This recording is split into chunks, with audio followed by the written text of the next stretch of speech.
ಓಂ ನಮಃ ಶಿವಾಯ. ಶಿವ ಅಂತಂದರೆ ಮಂಗಳಕರನು, ಚೈತನ್ಯ ಸ್ವರೂಪನು. ಶರೀರದಲ್ಲಿ ಚೈತನ್ಯವಿದ್ದರೆ ಅದನ್ನು ಶಿವ ಅಂತ ಹೇಳ್ತಾರೆ. ಆ ಚೈತನ್ಯವು ಶರೀರದಿಂದ ಹೋದರೆ ಶವ ಎನ್ನುತ್ತಾರೆ. ರಾತ್ರಿ ಅಂತಂದರೆ ಕತ್ತಲು, ಏನೂ ಕಾಣಿಸೋದಿಲ್ಲ.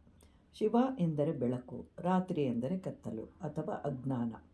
ಇವೆರಡರ ಸಮನ್ವಯವೇ ಶಿವರಾತ್ರಿ.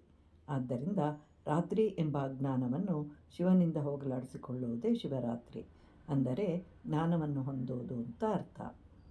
ಓಂ ನಮಃ ಶಿವಾಯ ಅಂತಂದರೆ ಶಿವನಿಗೆ ನಮಸ್ಕಾರಗಳು ಅಂತ ಅರ್ಥ.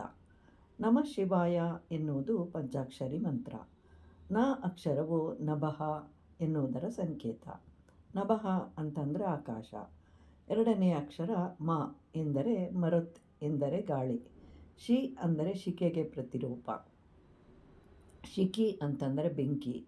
ವಾ ಎಂದರೆ ವಾರಿ. ವಾರಿ ಎಂದರೆ ನೀರು ಅಂತ ಅರ್ಥ. ಯ ಎಂದರೆ ಯಜ್ಞಕ್ಕೆ ಪ್ರತಿರೂಪ, ಅಂದರೆ ಪೃಥ್ವಿ ಅಂತ ಅರ್ಥ. ಅಂದರೆ ಪಂಚಭೂತಗಳೇ ಶಿವನು ಅಂತ ಅರ್ಥ. ಅಂದರೆ ನಮ್ಮ ಹಿಂದೂ ತತ್ವದಲ್ಲಿ ನಾವು ಆರಾಧಿಸುವುದು ಪಂಚಭೂತಗಳನ್ನೇ, ಆರನೆಯದು ಅಂತ ಯಾವುದೂ ಇಲ್ಲ.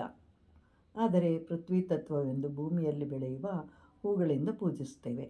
ನೀರಿನಿಂದ ಅಭಿಷೇಕವನ್ನು ಮಾಡ್ತೇವೆ. ಯಜ್ಞಗಳನ್ನು ಮಾಡುವುದರ ಮೂಲಕ ಅಗ್ನಿಯನ್ನು ಅಥವಾ ಮಂಗಳಾರತಿ, ಮಂತ್ರೋಚ್ಚಾರಣೆ, ಜಪ ಮುಂತಾದವುಗಳು ವಾಯುತತ್ವ, ಧ್ಯಾನ ಮುಂತಾದವು ಆಕಾಶ ತತ್ವ. ಆದ್ದರಿಂದಲೇ ವಿಷ್ಣು ಸಹಸ್ರನಾಮದಲ್ಲಿಯೂ ಸಹ ಮೊದಲಿಗೆ ಧ್ಯಾನಂ ಅಂತ ಹೇಳಿ ಪ್ರಾರಂಭವಾಗುತ್ತೆ. ಹೀಗೆ ಯಾವುದೇ ದೇವರ ಪೂಜೆಯು ಧ್ಯಾನದಿಂದಲೇ ಪ್ರಾರಂಭವಾಗುತ್ತೆ.